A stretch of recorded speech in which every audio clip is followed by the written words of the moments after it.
Nah, Pak, saya mau mulai sebuah pertanyaan. Nah, tentang ada kematian seorang dukun beberapa hari yang lalu, dan itu tepat sama ramalannya. Nah, saya mau tanya kepada Pak Daniel Sutoyo dan Pak Dautoni tentang ini. Itu tentang seorang dukun wanita namanya Mbak Yu yang sempat viral, katanya Jokowi akan lengser, tapi nggak jadi, puji Tuhan. Ya, tapi tentang kematiannya dia lengser. Nah, saya mau tanya dari dua pihak, dari sisi akademis, dari sisi praktisi. Nah, ini tak boleh Pak Dautoni, kita tanya Pak Daniel Sutoyo dulu ya. Nanti penutup terus habis itu Pak Dautoni ya. Seru ini pasti. Gini, Michael. Iya, gimana Pak Dautoni, langsung aja. Ramalan yang bicara pribadi pasti tepat karena setan bisa merekayasa supaya itu terjadi. Oke. Nah, kan ada orang yang mati sebelumnya. Ya. Ya, ingat, Alkitab pun juga mengatakan ada orang yang mati sebelumnya, belum waktunya maksudnya. Ya. Tapi tetap rohnya ada di dunia orang mati. Oke.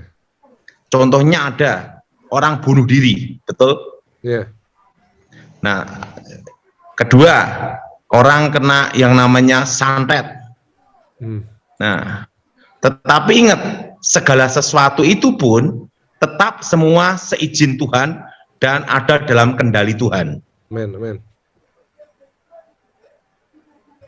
Michael, ramalan yang bicara pribadi pasti tepat. Ya. Tapi ramalan yang bicara negara atau dunia pasti gagal. Karena tidak semua orang yang di negara itu menyerahkan dirinya kepada setan. Oh iya. Karena apa?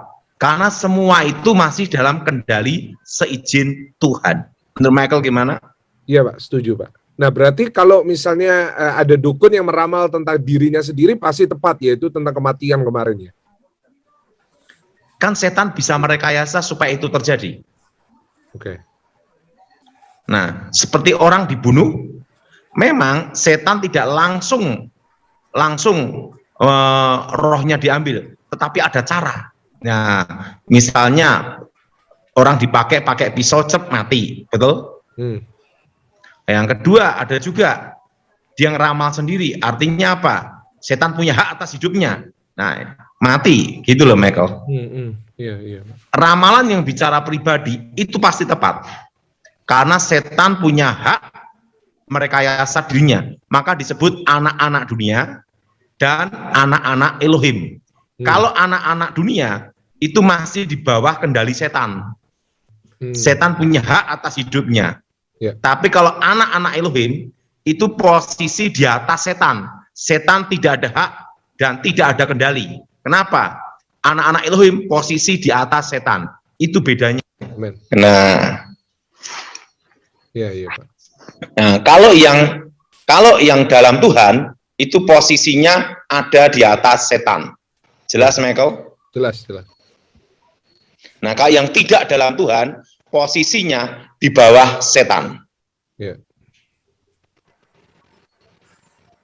Oke, lanjut, Michael. Ya. Jadi, Pak Daud, kalau misalnya kita bicara tentang ramalan pribadi, misalnya itu orang yang diramalkan oleh seseorang. Nah, kok bisa Pak orang itu menyerahkan dirinya? Nah, gimana prosesnya kok bisa sampai orang itu jatuh ke dalam tangan dari dukun itu? Misalnya kalau kita nggak bicara tentang dukun yang mati ini, tapi kita bicara orang kok bisa tiba-tiba dia menyerahkan dirinya. Kan tadi orang percaya kok bisa menyerahkan dirinya ke setan, itu gimana? Gimana Michael? Maaf, suara nggak jelas. Ya. Gimana Michael? Jadi, kan kita udah dengar tadi bahwa anak Elohim, anak Tuhan itu di atasnya setan. Tapi kok bisa Pak ada orang yang percaya Tuhan terus datang ke dukun tapi terus juga kena Pak ramalannya Pak? Gini ya, pada waktu orang pergi ke dukun berarti ingat itu mendukakan hati Tuhan, mendukakan Roh Kudus. Nah, kalau orang pergi ke dukun berarti kan tidak percaya Tuhan. Yeah. Otomatis apa? Tidak ada perlindungan Tuhan. Nah, kalau tidak ada pelindungan Tuhan, di alam roh itu telanjang. Maka setan bisa ngerjain. Oh gitu ya. Jadi kalau ada orang datang ke dukun atau datang ke tukang guamnya, terus minta diramal, berarti dia udah menyerahkan dirinya ke setan. Artinya dia sudah tidak percaya Tuhan. Soalnya ada orang itu yang akhirnya berani-berani ke dukun, soalnya dibilangin sama temannya, orang ini loh Pak, orang ini loh bisa baca masa lalumu, dia tahu waktu kecilmu gimana dan lain-lainnya. Itu gimana ya Pak? Kok bisa Pak? Kalau dia datang itu kan berarti dia ingat Saul pada waktu pergi ke tukang penenung, pemanggil arwah. Ingat, dia mendugakan hati Tuhan. Betul Michael? Betul. Saul. Akhirnya apa yang terjadi? Roh Elohim, roh Tuhan undur. Dan ingat, itulah kehancuran Saul.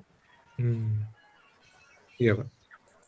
Nah, kok bisa dukunnya bisa lihat masa lalu, kok bisa lihat ya Pak kehidupan kita, kok bisa pas gitu loh. Oke. Dukun pasti akan melihat masa lalu, bukan masa depan. Ya. Karena setan tidak tahu masa depan, tetapi merekayasa supaya itu terjadi. Nah, gini, di alam roh itu ada rekaman-rekaman apa yang diperbuat manusia. Ya. Iblis dikatakan pendakwa penuduh. Ya. Seorang pendakwa penuduh pasti punya barang bukti. Iya. Ya. Michael?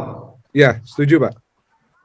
Nah, di alam roh itu ada namanya rekaman-rekaman apa yang diperbuat manusia.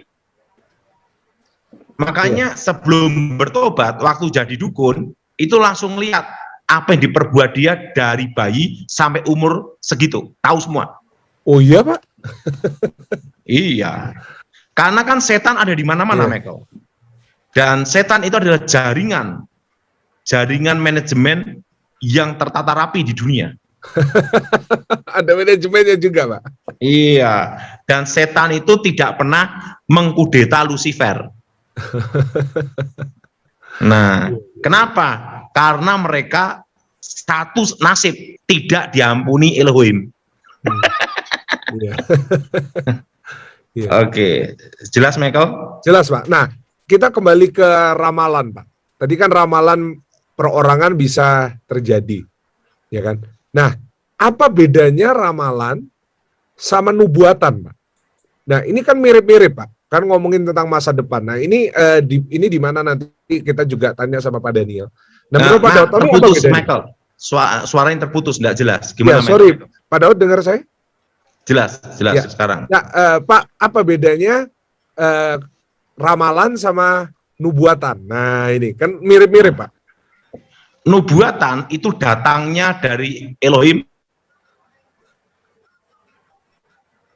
Tetapi ingat, pasti terjadi. Karena Elohim tahu dari awal sampai akhir dunia. Ya.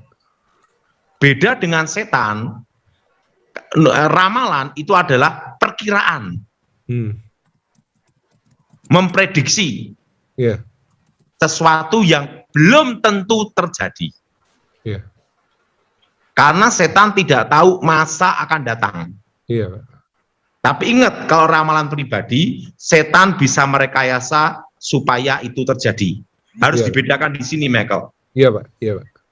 Nah, jadi kalau Michael tanya, kok bisa mati? Bisa. Orang meramalkan dirinya sendiri mati, bisa. Saya mau tanya, orang bunuh diri bisa nggak, Michael? Bisa, Pak. Bisa. Kalau dia nyerahkan dirinya ke setan, ya ingat, setanlah yang akan merekayasa supaya itu terjadi. Kalau ini saya bicara semua yang berhubungan okultisme. Iya.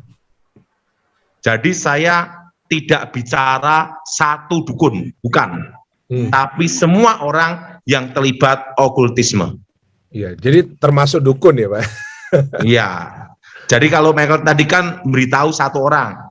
Ya. Tapi saya bicara ini bukan satu orang. Ya. Jadi semua orang yang terlibat okultisme. Jadi harus dibedakan. Ingat, Nanti kan kita terlalu mengkreditkan seseorang kan tidak boleh, Michael. Iya. Apalagi orang yang sudah meninggal, betul? Iya, nggak boleh, benar. Jadi secara saya memberitahu tidak boleh mentujukan ke satu orang, tidak boleh. Tapi saya memberitahu bahwa ini berlaku bagi mereka dukun atau mereka yang terlibat okultisme. Iya, iya. Oke. Ngerti, Pak.